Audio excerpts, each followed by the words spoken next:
What is up, LEGO fans, and welcome back. Alex here. In this video, we are going to be reviewing the Up House MOC by Kim Plata, also known as Brick Artisan. Now, this design, of course, is based on the new Up House LEGO set number 43217, which contains 598 pieces and retails for $60 US.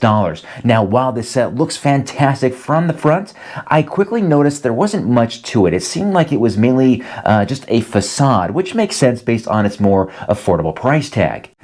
When I first saw the Up House LEGO set, I immediately knew I would want it in my LEGO city, but I also wanted to give it a more complete look. So my plan was actually to buy two of them, but I was very happy to find out that Kim had created instructions for the modular Up House, and it was exactly what I was looking for. Kim graciously provided me his instructions, and I ordered the extra pieces from Bricklink. Just 483 pieces are needed, bringing the total piece count to 1,068 pieces. I also discovered many of them were already in my collection, so that was awesome. Mindy and I built this set together on one of our recent Twitch live streams. It was great fun to build, and it took us about 3 hours to complete.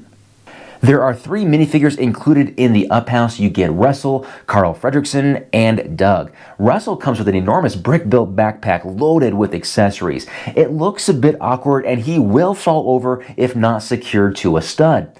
Russell also has a reversible face, which seems to allow us to choose from 2 happy expressions. Carl Fredricksen's minifigure is easily one of my favorites. I think he will be highly collectible, but I do wish the set included the child versions of him and Ellie. Now, his cane is included, which is a simple 2-piece setup with a skate used to replicate the 4 tennis balls, but no effort was made to make them green. He does have a reversible face, so we can switch between the typical grumpy look to a more pleasant side of Mr. Fredricksen. We also get Doug, who is a great addition to this set. There's nothing going on with Doug beyond what you see here.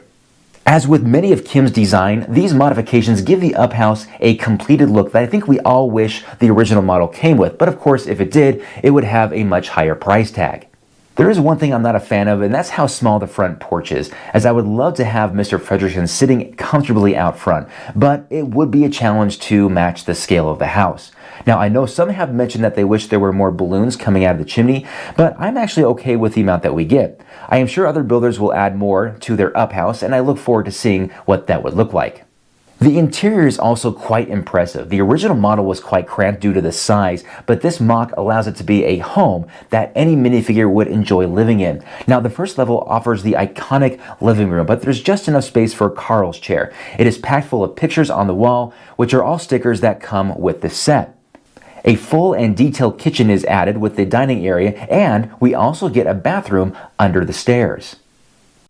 Upstairs features the bedroom, which allows for plenty of room for both a bed and a TV, as well as a very comfortable chair. We also have Ellie's scrapbook entitled My Adventure Book. There's a nice sticker for the cover, but the inside tile has the standard Once Upon a Time tile instead of something that it would be related to the movie. It just kind of seemed like a missed opportunity from LEGO on that one.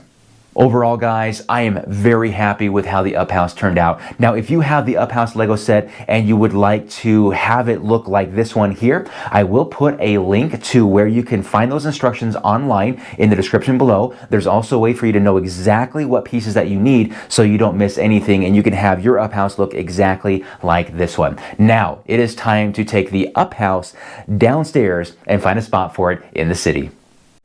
We've made our way downstairs. I don't think it's going to be any secret as to where we've placed the Up House. Of course, it's going to be in the residential area. And here it is, right at the very corner. It is going to be next door neighbors to the Simpsons house. And the Simpsons house is right next door to the McAllister home from Home Alone. So I like that we have these 3 houses right here from pop cultural references. So I like that. It's kind of cool. And I love the fact that the Up House is a complete house. No open back, no dollhouse effect. It's got 4 walls. Absolutely love that. And it's funny, I got the Monster House or the Monster Fighters haunted house back here on the lower section, but it's so tall. It looks like it's almost as tall, probably about the same height as the top of the Up House there. Interesting, but that's kind of how it is. Now, I did have to displace one of my houses that was actually right there. It's actually down here, this Red Roof Creator home. Unfortunately, I was trying to find a spot for it to go back into this area, but there's no space, so I'm going to have to figure that out. I've got some ideas but it's going to take some rearranging, but we'll make it all work. Unfortunately, it's one of those houses that's like these old crater homes that are on a 32 by 32 base plate, because I have some space up here towards the front that I could utilize, but they would have to be a lot thinner. Like these houses right here are a little bit skinnier, and they fit there a lot better. I did have to move over some of your sig figs, so we have Jim and Anna Marie here. They're now kind of connected to this house instead of the other house, so they're still out there grilling their hot dogs. But yeah, regardless, here it is, guys. It looks pretty good. I'm pretty happy with the placement, happy with the look of the up house. Let me know what you guys think of the build, the MOC, and of course where I ended up putting it. For the moment there, I do have the minifigures out. I'm kind of thinking about putting the minifigures actually in the display cases. I kind of like having all of them in here. And I think it'd be really cool to have, Carl and Russell and Doug in there as well, with all these other pop culture icons in there as well. All right, guys, I think that is it for now. We'll have some more fun stuff here in the near future, including the massive rebuild going on there in the other room. For now, very happy with the addition. Thank you so much for watching, and we'll see you next time. Bye-bye.